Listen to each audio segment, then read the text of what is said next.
जय माता दी। हमारे सनातन धर्म और शाक्त जो परंपरा है, इसके अनुसार हमारी 10 महाविद्या में जो 10 अलौकिक जो ज्ञान की देवियां हैं, क्योंकि 10 महाविद्या, इन्हीं को हम श्री विद्या कहते हैं, इन्हीं को हम 10 विद्या के महाविद्या कहते हैं। और यही जो हमारी श्री विद्या है, यही जो 10 शक्तियां हैं, यही इस भौतिक संसार में जो कुछ भी ऐश्वर्य है, भोग है, जो भी वैभव है, यही अलौकिक देवियां हैं, जो ज्ञान की देवियां हैं, ऐश्वर्य की देवी हैं। हर तरीके का जो भी सुख संपन्नता है, उसकी देवी यही हमारी 10 अलौकिक शक्तियां हैं।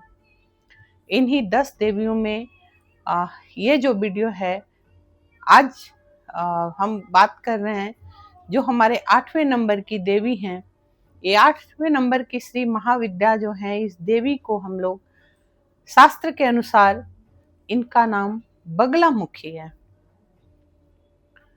ये जो माँ बगलामुखी हैं, इन्हें स्तंभन की देवी भी कहा जाता है। ये जो माँ बगलामुखी हैं, इनको देखा जाए तो शत्रुओं से, इनके जो साधक होते हैं, यही वो माँ है अगर जो शत्रुओं के भय से अपने भक्त को मुक्त करती हैं।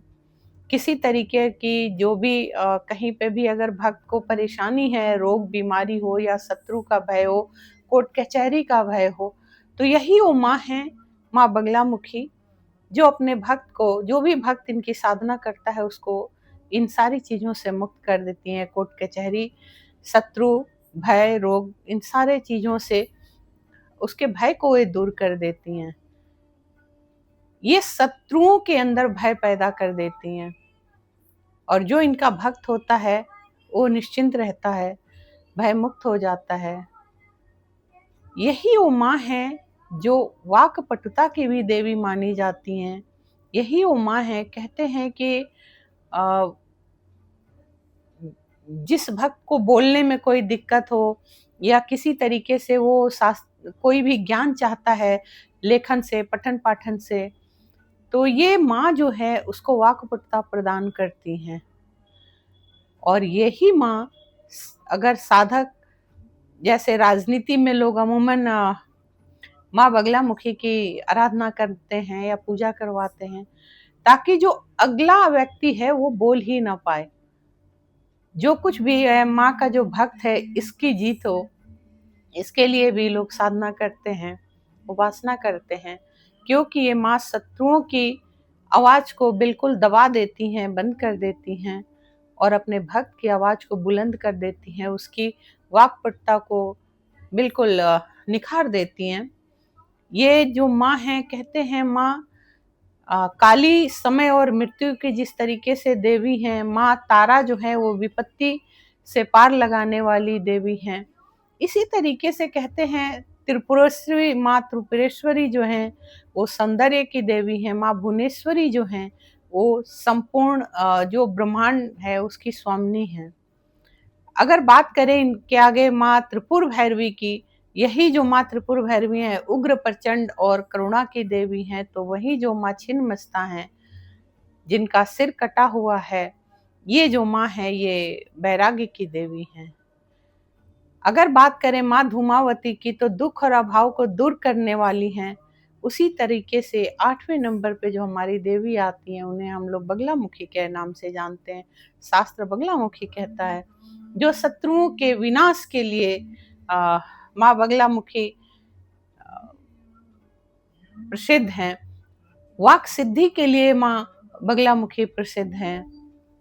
माँ जो भी भक्त इनकी साधना आराधना करता है, कहते हैं कि सभी देवियों में माँ बगलामुखी का अपना स्थान है, अपना कार्य है सभी देवियों का। उसी तरीके से माँ बगलामुखी का जो स्थान है, जो कार्य है, वो बिल्कुल अपने भक्त को आगे बढ़ाने का, वाक्पटुता देने का, रोग का क्षय करने का, भय को दूर करने का, ये डिपार्टमेंट जो है वो माँ बगलामुखी का है।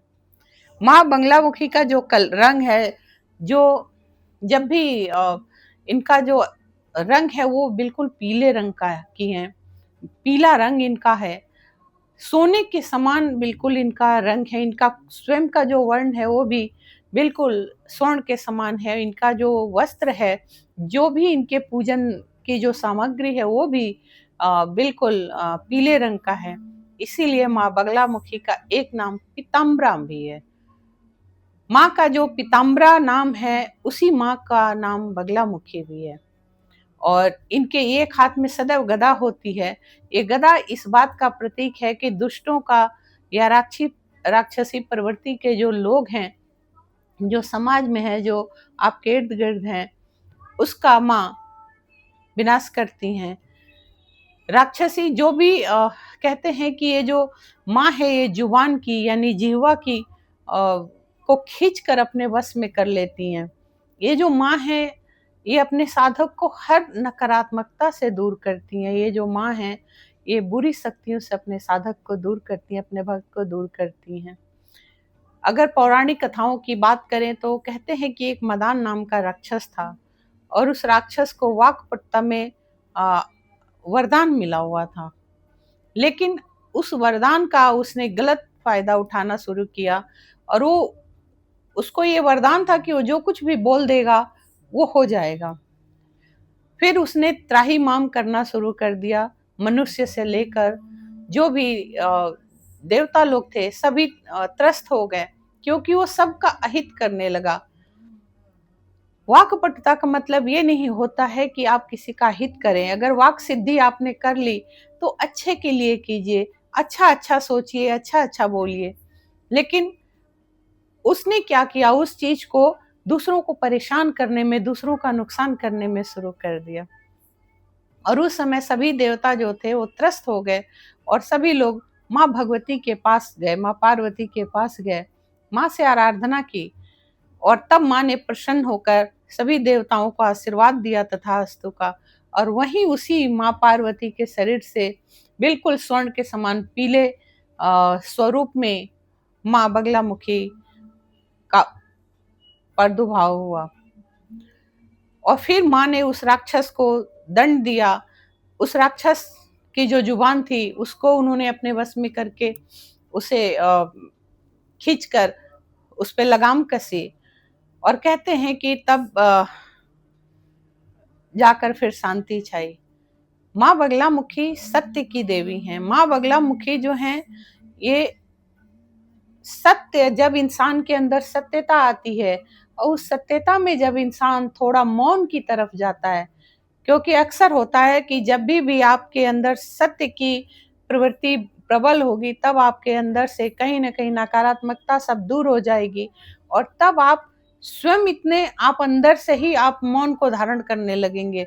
क्योंकि जो भी समझदार व्यक्ति है वो बहुत नहीं बोलता है, जो समझदार व्यक्ति है वो गंभीर रहता है, वो अपने मौन में ही चिंतन मंथन में रहता है, वो अपने ही अंतस में क्या बेहतर कर सकता है वो स्वयं के लिए या क्या बेहतर दे सकता है वो समाज को, अपने इर्द गिर्द को, वो इसी उधेड़ बुन में लगा रहता है। वो कैसे किसी का भला कर सकता है इसी सोच में वो रहता है। ये जो माँ बगलामुखी है ये माँ सत्य की देवी हैं। ये माँ जो है साधक की वाणी को सिद्ध करती हैं। यदि कोई लेखन से जुड़ा हुआ है, कवि है, कोई सोशल मीडिया में बोलने का काम करता है, यदि वो माँ बगलामुखी की साधना करता है, आराधना करता है, उपासना करता है, तो निश्चित तौर पे समय लगता है लेकिन माँ उसे सफलता जरूर देती है। उसके जो विघ्न बाधा है उसे दूर करती है, रुकावटें जो है उसे दूर कर देती हैं और एक न एक दिन उसे सफल जरूर कर देती हैं। यही माँ बगलामुखी हम सब जीवों को इस धरा पर शिक्षा देती हैं। कहते हैं कि माँ यही वो बगलामुखी है जो दुष्टों को दूर करके अपने भक्तों को सफलता दिलाती हैं, मन के अंदर बिल्कुल पवित्रता देती हैं। पवित्र मन हो, पवित्र तन हो, तो फिर क्या कहने, वो सत्यता तो उसके रोम रोम से निकलती है। यही माँ है, इनकी साधना जो भी भक्त कर लेता है वाक सिद्ध कर लेता है और वो अगर दूसरों के लिए भी अगर कुछ अच्छा अच्छा बोलता है तो दूसरे का भी अपनी वाक सिद्धि से वो भला करता है। इसीलिए शास्त्रों में कहा जाता है जब भी बोलो अच्छा बोलो। अगर किसी का हित नहीं कर सकते तो अहित कभी ना करो। अगर आपको कोई सिद्धि प्राप्त है तो आप हमेशा अच्छा बोले, और नहीं भी सिद्धि प्राप्त है तो भी मेरा विनम्र अनुरोध यही है कि हमेशा अच्छा बोलें, सबके लिए अच्छा सोचें, अच्छा बोलें। जाने कब सरस्वती किसके जुबान से निकले, किसका भला हो जाए। यदि मेरी वीडियो पसंद आई हो तो अनुरोध है, कृपया सब्सक्राइब कीजिए, लाइक कीजिए, शेयर कीजिए। जय माता दी।